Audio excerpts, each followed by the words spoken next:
Good afternoon, and welcome to the next session of the Symposium. This afternoon session will be divided into two sessions. In the first session, we will hear a presentation from Ms. Maya Fitriyanti, PhD from ITB, Mr. Kazuya KATADA, and Ms. Kie Inoue from Shimadzu, Dr. Hirofumi NAGAO from Atonarp, and Mr. Welly Sugiono from Great Giant Food. In the second session, we will hear a presentation from Dr. Amadeus Diando Ahnan Winarno from Better Nature and Professor Tsunehiro Otsuki from Osaka University School of International Public Policy. For this afternoon session, we would like to welcome our moderator, Dr. Shuichi SHIMMA.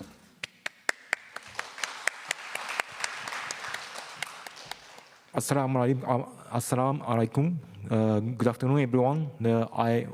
I'm Shuichi from Osaka University. I would like to moderate these afternoon sessions.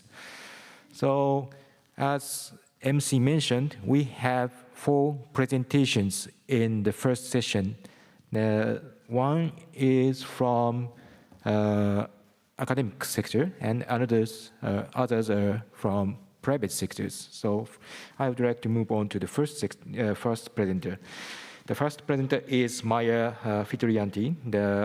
The title of her talk is Application of Sound Wave to Solve Post-Harvest Food Loss. Please start your presentation. Thank you so much, Mr. Moderator. Good afternoon, everyone. Konnichiwa. Assalamualaikum warahmatullahi wabarakatuh. So before I begin my presentation, first of all, I'm very humbled to be here to share with all of you some of my research work in application of sound wave to solve post-harvest food loss. And before I begin my presentation, I also would like to say thank you to the project leader, Professor Eiichiro Fukusaki, and also Professor Sastia Pramaputri for having me today. And I wish that our discussion today hopefully will lead into a more fruitful discussion and collaboration in the future to prevent post-harvest food loss. Okay. Okay, so we have listened the previous speakers before already mentioned how it's very important the food loss and food waste, and various efforts need to be done to prevent food loss and food waste at every point of the food supply chain.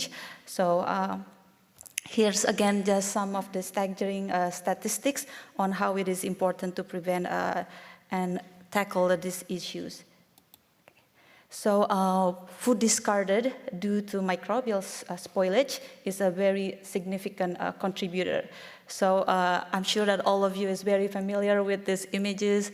Some of the vegetables, fruits that is spoilage maybe in the market counter or even in every household. And we also, until today, often heard that there is a lot of product recall from the market due to microbial contamination.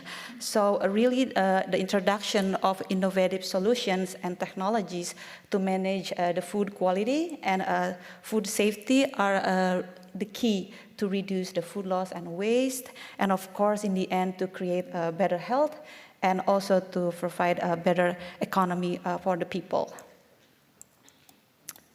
Okay, so we all already know that there are a lot of traditional methods, preservation methods, to extend the shelf life of produce or food products, among others such as the application of thermal processing using high temperature or pasteurization, bleaching, application of chlorine and organic acids.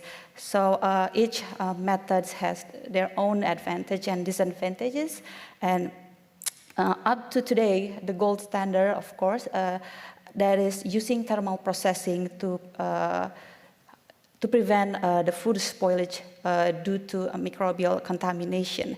So this thermal processing, of course, have some limitations where the intensities of the treatment and process temperature will be proportional to the amount of nutrient loss and deterioration of sensory quality. And also the raising issue of thermal resistant microorganism is something that also we need to consider.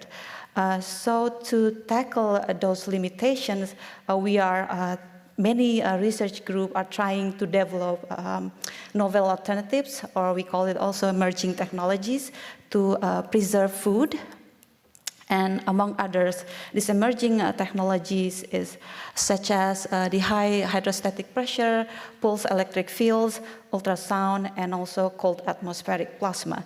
So of course, the goal of the development of these technologies is to replace at least partially of the thermal treatment, so it can be used either as a single treatment or in combination with other technology.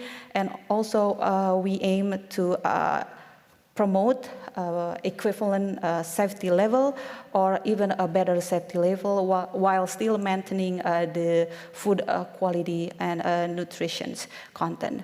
So for this talk, my research group, we are focusing on the application of ultrasound technology. So to give a little bit of context, I'm sure that some of you, or many of you, are already familiar with ultrasonic device. So sound wave, as we know, they have different frequency. So the human hearing frequency is around 16 hertz to 16 kilohertz, while the technology that we are using in this case for food preservation is in the range of 20 to 40 kilohertz or even higher.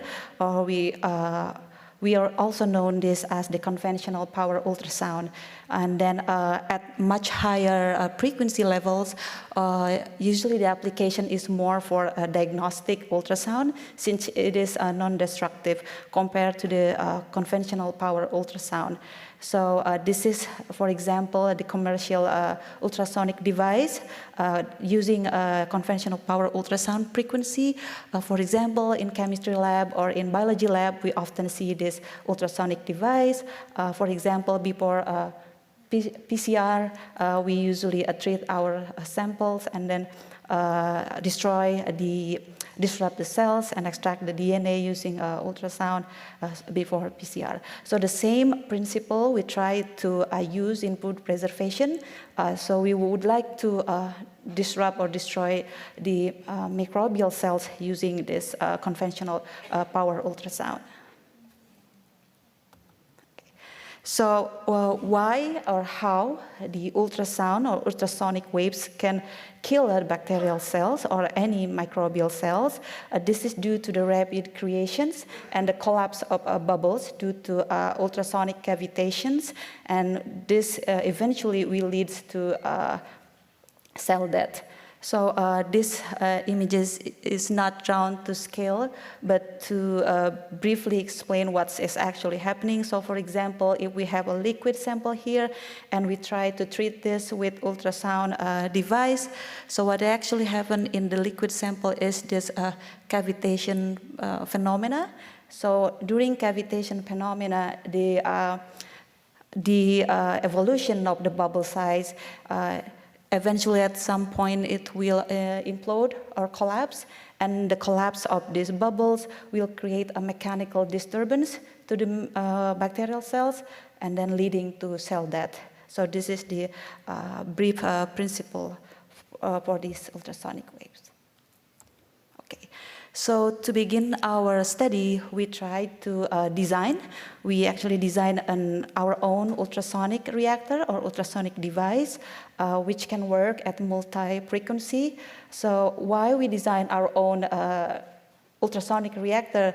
Because we would like to study the effect of different frequencies on the microbial cells. So as we know that the readily available ultrasonic device is usually work at a single frequency around 20 to 22 kilohertz. So for this case, we would like to try a different effect of frequencies, especially in the range of the conventional power ultrasound, and see what is the effect to the microbial cells. So this is the simple drawing of our ultrasonic reactor. So the sample will go along these pipelines, and then we also did a finite element simulation to check that whether the frequency that we wanted later will work. And then this is the actual image of our ultrasonic reactor. So until now, we are still and keep improving the practicality aspect and also the technological level of this ultrasonic reactor, but it is ready to use right now, and I will share with you some of our preliminary results. Okay, so I'm sorry, maybe this image is not too clear, but so this is a typical result from ultrasound treatment for activation of bacterial cells in real food system.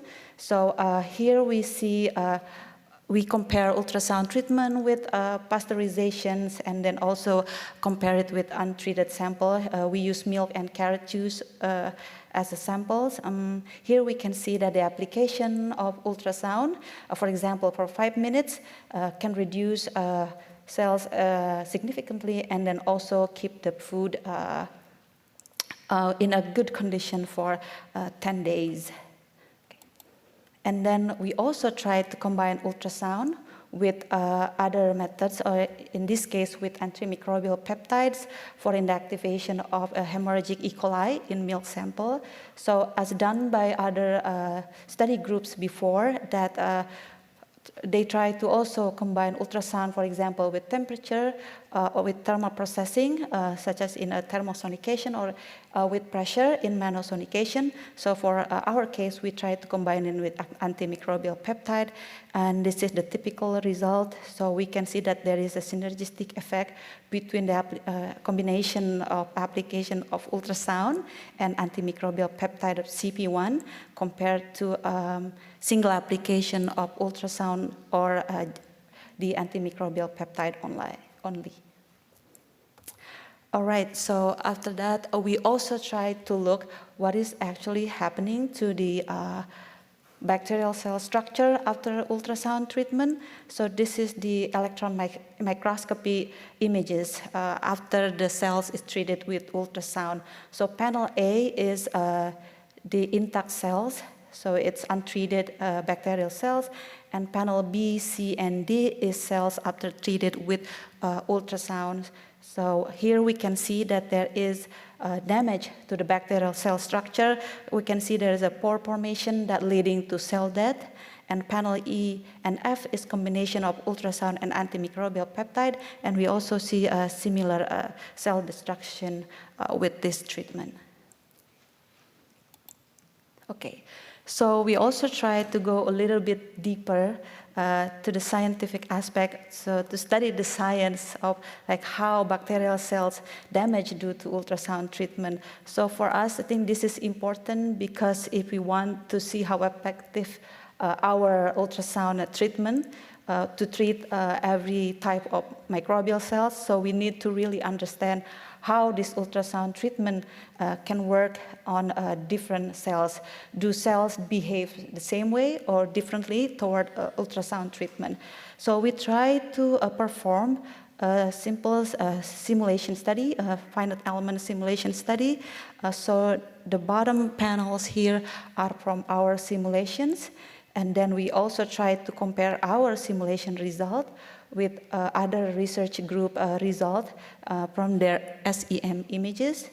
And here we can see there are similarities on how the cell is destructed after ultrasound treatment. So this is representative of the normal cells, and the panel B, these two panels on the left is after ultrasound treatment. And then we found out there are two modes on how the cells behave or are destructed due to ultrasound treatment, and we call this as bursting mode, and then the other is perforating mode. So in the perforating mode, you can see that there are a formation of pore on the bacterial cell walls. So that is the case for E. coli, and we also try for different kind of cells, Staph aureus, which has a different cell wall thickness compared to E. coli, and also we see and observe a different behavior. we also observe the same behavior on these step areas. Okay. And again, we compare this with the SEM images done with other groups, and we can see that there are an inline result between the SEM and our simulation results. Okay, so actually this is just a simple animation on how the bacterial cells are destructed or destroyed due to ultrasound treatment. So this is the perforating mode and this is the bursting mode. I'm not sure if the animation can play here, but actually we can imagine this, for example, like a balloon. So in this case, if we try to puncture a balloon, eventually it will explode.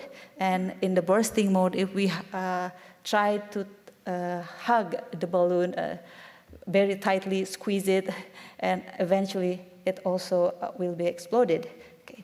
And okay, so after this, I will show another result, but let's go back a little bit. Why we did what we did. So from engineering perspective, when we first designed the device, the ultrasonic device, of course we want our device to work very efficiently. So we need to know like how much pressure or how much power level we need to put into the samples, how long is the treatment time, will it apply the same way to different type of bacterial cells or any microbial cells. So that's really the question or fundamental question that we are also trying to answer. And for that, we came to this simulation where we able to predict how bacterial cell damage or die due to ultrasound pressures. But to perform these simulations, to predict how the cell is destructed, we need to know the mechanical strength of the bacterial cells itself.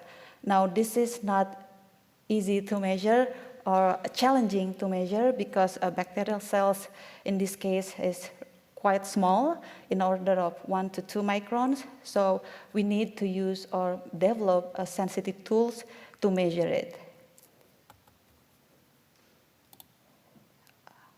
Oh, I'm sorry, now the animation is playing.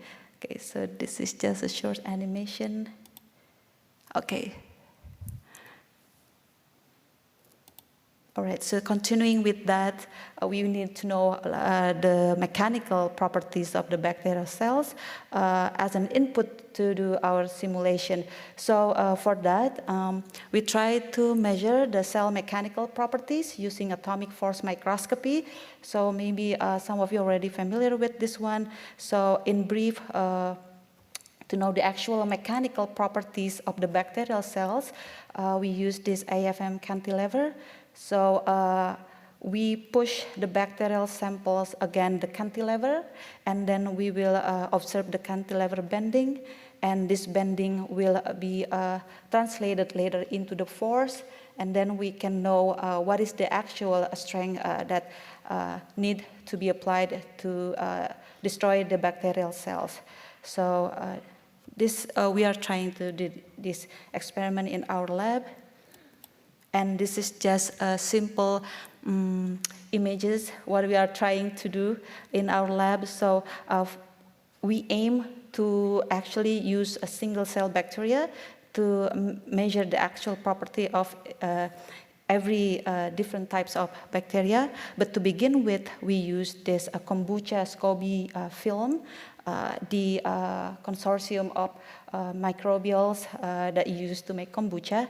And here on the left panel, we see that this is the image before the cantilever push again the microbial films, and then this images is when the cantilever push again the microbial films. And like I explained previously, that later the bending of the cantilever will be translated into force and mechanical properties of the actual bacterial cells. So the end goal is, of course, to use a single cell bacterial cells. Okay, so to conclude my talks, all the experiment that we did in the end is we would like to optimize our ultrasonic treatment processing to inactivate microbial cells for food preservations. So we already successfully designed a simple ultrasonic device, a cylindrical type, and then we also do experimental approach, and then here we can prove that there is a significant reduction in bacterial cells after ultrasound treatment, and then we also observe that how the cells is destructed due to the ultrasound treatment, and then we try to measure the actual mechanical properties of the bacterial cells. So all in all, these processes will become feedbacks to improve our ultrasonic reactors. Okay, so other than using a liquid sample, we also now are working on using press produce such as vegetables and fruits, and also moringa leaves from East Nusa Tenggara. We try to wash and decontaminate those products with ultrasound, and we also see a promising result, but unfortunately we didn't put it here. So that's just some brief information on what our research group is currently working in ultrasonic treatment for food preservation. So before I really finish my talk, I would like to also acknowledge our research team. So this project is a collaborative effort between the School of Life Sciences and Technology of ITB and also the Faculty of Mechanical and Aerospace Engineering. So beside me, there's also Professor Pinkan Adityawati, Dr. Kamarisima, and Dr. Putro Sambegoro, Dr. Ignatius Pulung Nur Prasetyo, and Dr. Bentang Arif Budiman. We all work together to develop this ultrasound processing unit. And we also like to thank the students from School of Life Sciences and Technology and the Faculty of Mechanical and Aerospace Engineering that really without their help, of course, like this project could not be done. So again, thank you very much. And I hope that we can come up with more fruitful discussion later regarding this technology for food preservation. Okay, thank you very much. Thank you very much for your presentation. She introduced the novel method to prolong shelf life, especially using ultrasound wave, and she also explained the mechanism. And I believe the new technology can contribute for reduction of food loss. Okay, time is limited. Let's move on to the next speaker. And I would like to introduce next speaker. The next speaker is Kazuya KATADA from Shimadzu Corporation, and he will give a presentation via Zoom. Can you hear me? Can you? Okay. Okay. Okay. Let's start your presentation. I can hear you. Selamat siang. Kenalkan, nama saya KATADA. Slideshow, please.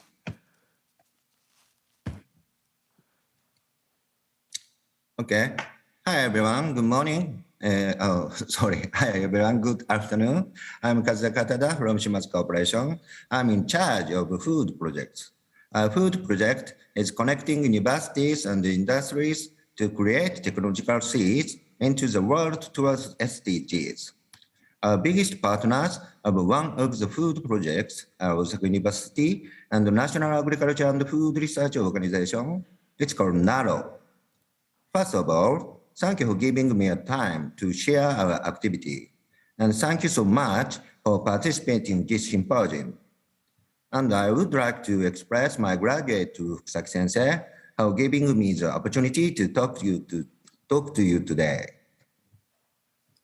Okay, so today's outline: introduction of Shimadzu Corporation, Japan strategy, functional food project with NAGAO, project structure, the food value chain costs.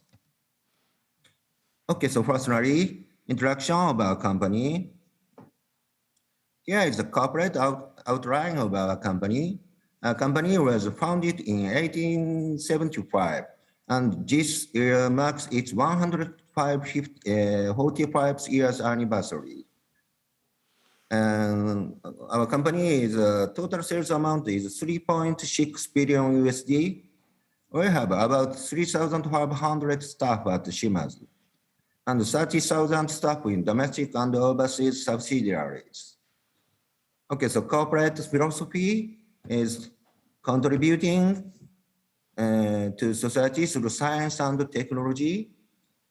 And so management principle is realizing our wishes for the well-being of mankind and the earth. Become a company that solves challenges in society in collaboration with partners all around the world. Shimadzu intend to expand our business and raise the corporate value in the business areas as below. Human health, the safety and society, security of society, the industrial development. And so this slide shows our company's sales ratio by business segment. The biggest segment is analytical and measuring instrument, which marks 61% of the total sales. High-performance liquid chromatograph mass spectrometry, testing machine are included in this segment. So another segment is medical system, industrial machinery, aircraft equipment, so on. Next, let me talk about Japan's strategy. Okay, here is a movement towards SDGs in the world, building a healthy and environmentally friendly food system in an earth-friendly and sustainable society, such as reducing CO2 emissions from agriculture, and reducing pesticide is a universal movement. First of all, FAO and WHO showed sustainable healthy diets guiding principle, which is a guideline for sustainable healthy foods in 2019. So US announced the agriculture innovation agenda, aiming to achieve both agriculture production and reduction of environmental load in 2020. And so EU also announced the farm to fork strategy in 2020 for their food systems from production to consumption to be sustainable. And so MAF Japan published a strategy for sustainable food systems Midori in 2021 to aim to achieve both increasing agricultural productivity and developing sustainable by innovations. Okay, so Midori in Japanese language means evergreen, which is a symbol of sustainability. Okay, so I'll explain a little more about the Japan social background. Based on the national strategy shown earlier, I would like to introduce the R&D strategy 2022 set by the Ministry of Agriculture, Forestry and Fisheries of Japan. MAF Japan aims to realize a sustainable and healthy diet. Behind the R&D strategy is the problem that medical expenses are increasing due to Japan's aging society. In Japan, we come up with a strategy to solve this with the meals. Okay, so meals we eat every day. To achieve this, it is important to obtain the food information, which is nutritional ingredients, functional ingredients, traceability, taste, quality retention period, processing method, and so on. In addition, it is required to analyze nutrition components and functional components comprehensively and accurately. And for that purpose, analysis results such as LC-MS-MS are needed. The NAGAO and Shimadzu food project team is acquiring information on the ingredients in foods. Okay, so today's main topics, functional food project with NAGAO. Sorry, it's a bit busy slide. NAGAO and Shimadzu started joint research in Kyoto in 2019 The lab manager and also the team leader is Dr. Mari Maeda Yamamoto. So implementation period phase 1 is from April 2019 to March 2022. This project, the goals of this scientific evidence on agriculture and fishery products and foods, including functional ingredients expected to promote health, must be clarified through this research program and the accumulation of data. Okay, so for agriculture products developed by NAGAO, analyze the functional component with analytical equipment such as LC-MS and create a database of the analysis results. And joint research, Shimadzu has the role of developing analytical methods for various agriculture products using equipment and providing them in a form that can be widely used. I will explain one academia term. Okay, functional component. With chemical components, they are not considered essential nutrients, such as dietary fiber, polyphenols, or carotenoids, that are expected to promote health. Okay, application from collaboration lab with NAGAO, catechin benifuki green tea. This is amino acid in green tea. Okay, one subject is project structure of the food value chain course.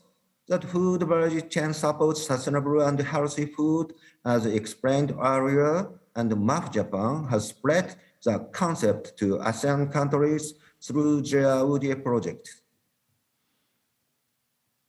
What supports a sustainable and healthy diet?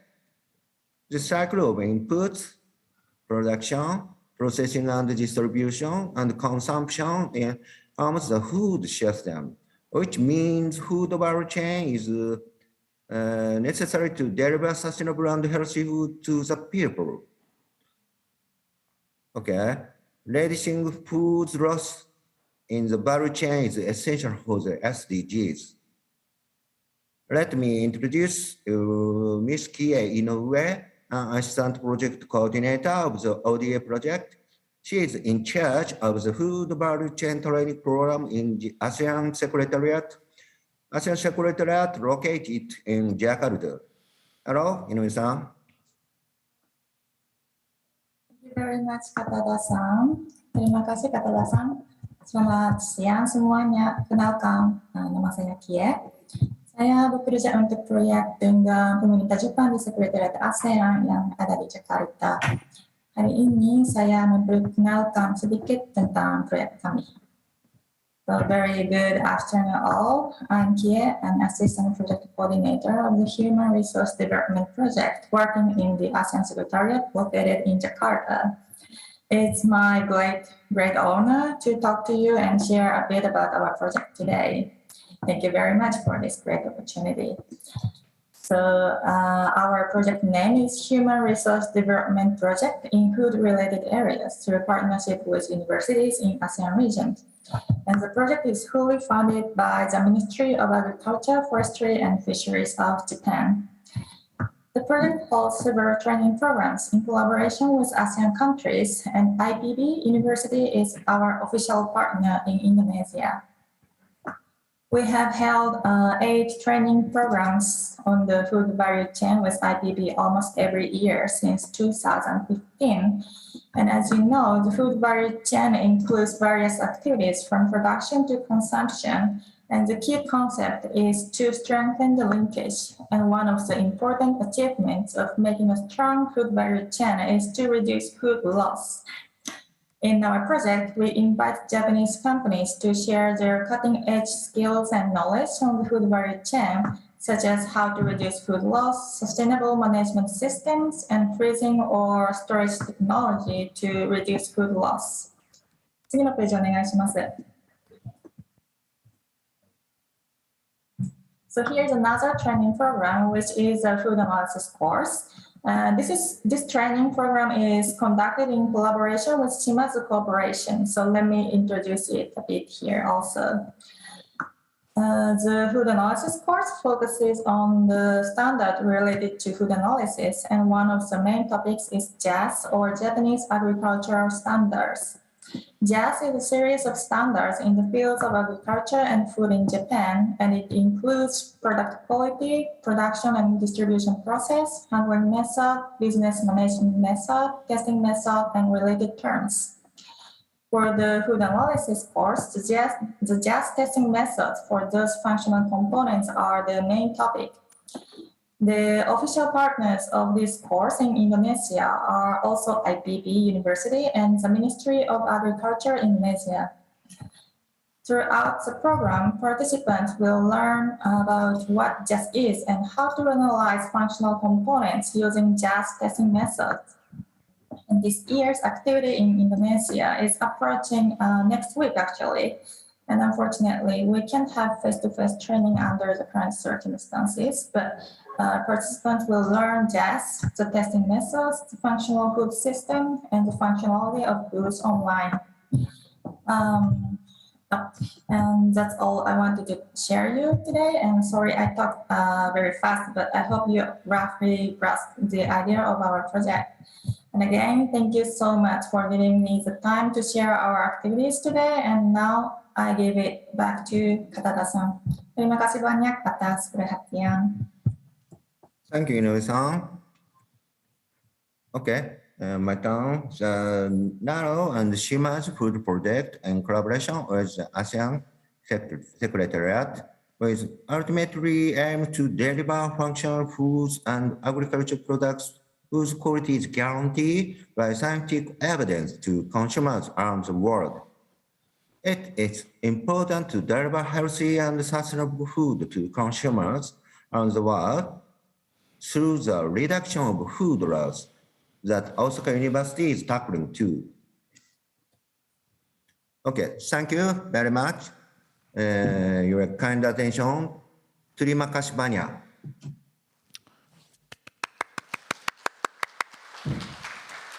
Thank you very much, Katada-san. I believe contributions from large companies are essential to realize SDGs, and additionally to distribute the contributions in ASEAN region is also important, I think. So next speaker is Dr. Hirofumi NAGAO from Atonarp Corporation. So if you are ready, please start your presentation. Okay.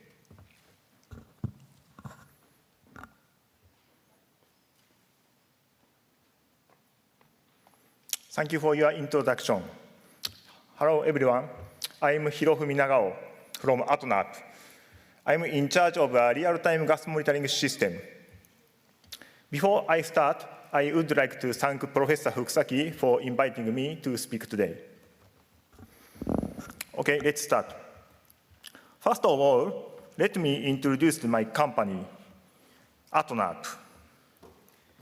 Atonarp is a startup company and was established in 2009.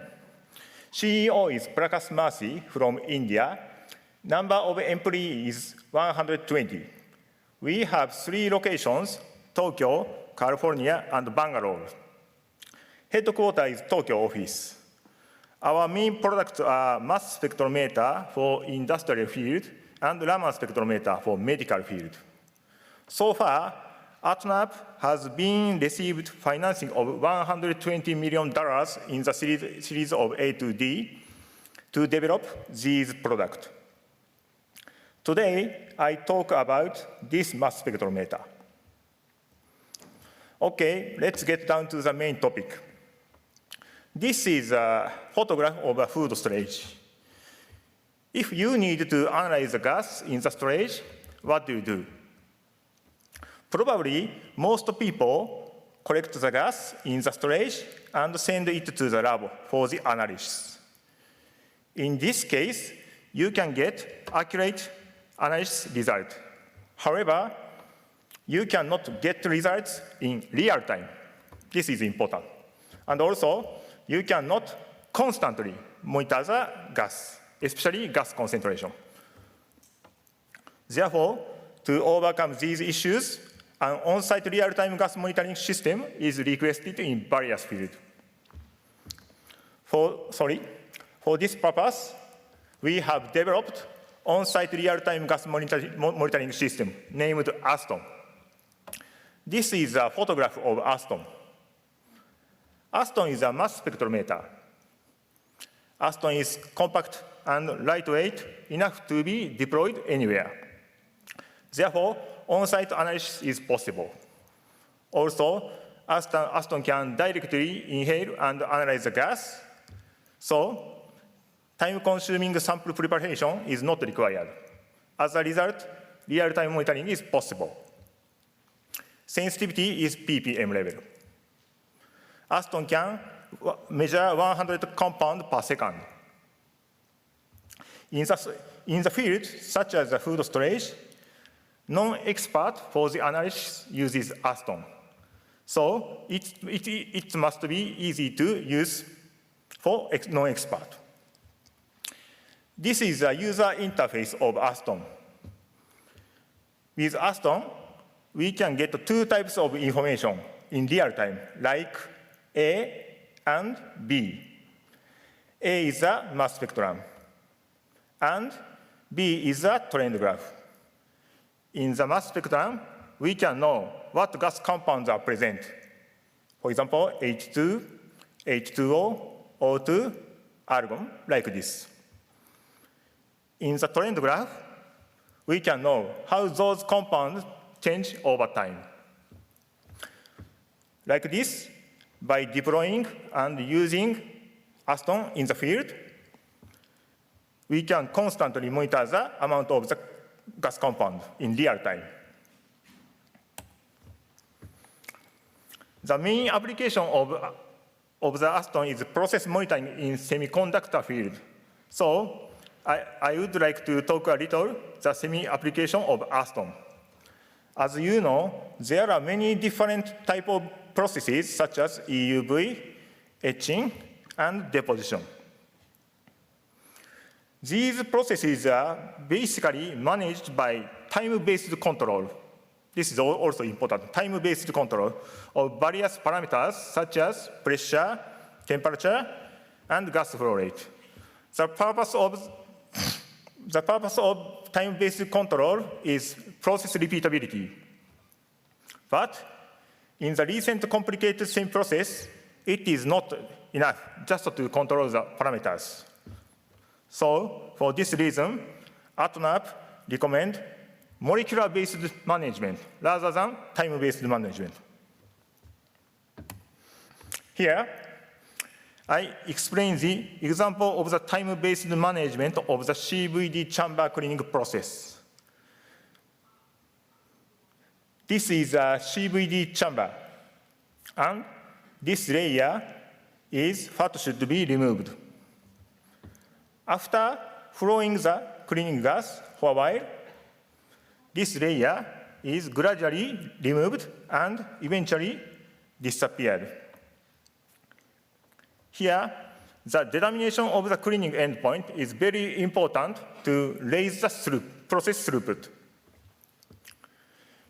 If we can know the perfect timing of the cleaning endpoint, the process throughput can be maximized. Before Aston was used, the customer did not have a tool to visualize the chamber cleaning situation. Although the required chamber cleaning time varied from chamber to chamber, the customer always took 8 hours, to clean and visually confirmed the chamber cleaning situation. Finally, the customer decided to connect the Aston to their chamber in order to reduce the cleaning time. After some investigation using Aston, the customer could find 2 key compounds, which made it possible to visualize the chamber cleaning situation. These are the trend graph of the key compound, 2 key compounds. By monitoring, red one and blue one are key compound respectively. By monitoring these two compounds, the customer could visualize the chamber cleaning situation and then determine the cleaning endpoint. In the original cleaning condition, the required cleaning time was 5 hours here. Next, the customer carefully monitors the key compound and optimizes the cleaning condition. After cleaning process was optimized, the cleaning time became 1.5 hours here. Finally, the customer succeeded in reducing the cleaning time by 80%. 80% means 8 hours became 1.5 hours. This is 80%. In this way, by using Aston, by using molecular-based management, various processes can be visualized and optimized. Our mission in this project is food quality control and food loss reduction. This is a scheme of molecular-based management of food condition. At first, Aston is deployed in the food storage and transportation environment. And the gas emitted from the food, such as vegetable and fruits, is measured and analyzed. Regarding the key compounds, fortunately, some of them have been already known by previous research. For example, one of the key compounds was ethylene. Ethylene released from the food promotes the ripening of the food. On the other hand, the presence of excess ethylene promotes the decay of the food. Therefore, controlling the amount of ethylene is extremely important to keep quality. By constantly monitor ethylene by Aston, we can visualize the food condition like this. This is just an example. So it is expected optimal transportation and storage management can be possible. As a result, food quality control and food loss reduction can be achieved. Again, important is data acquisition, data analysis, visualization, and optimization. This cycle is important. At the moment, the industrial use of the food gas measurement has not progressed yet because it is not easy to measure the food gas at the real food storage and transportation environment. Our Aston will solve this issue and contribute to the food loss reduction. But the current Aston is somewhat specialized for the semi-application. So some modifications of Aston is required for food gas monitoring. The following information is required to develop Aston for food gas monitoring. First one, how many compounds should be measured? It is well known the key compound to be measured differ depending on the food. Second one, the gas concentration of these compounds is also important. Third one, how often should the gas concentration be monitored in a day? Regarding the concentration and the sampling interval, if the required gas concentration is low, but the sampling interval is long, in this case, it might be possible to concentrate the sample. Last one, this is the most important, food storage size. If we need to analyze the gas only a specific narrow space, one Aston is enough to measure. But in order to analyze the gas in a huge space, it is necessary to have a mechanism to measure the gas using such as a drone. or gas drawing machine, or something like that. Once these requirements will be cleared, the Aston specification also determined.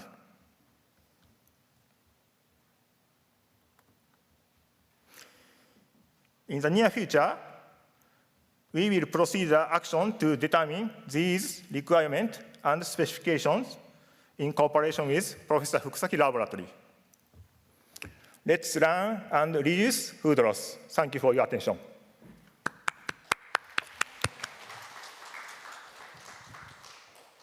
Thank you very much for your very clear presentation. Actually, I and he are very old colleagues, and we always discuss how to use the miniaturized mass specs for the on-site monitoring, and I think this is the one of the solution. Thank you very much. And I will give the mic to the MC. Thank you very much. Please give another round of applause to our speakers today.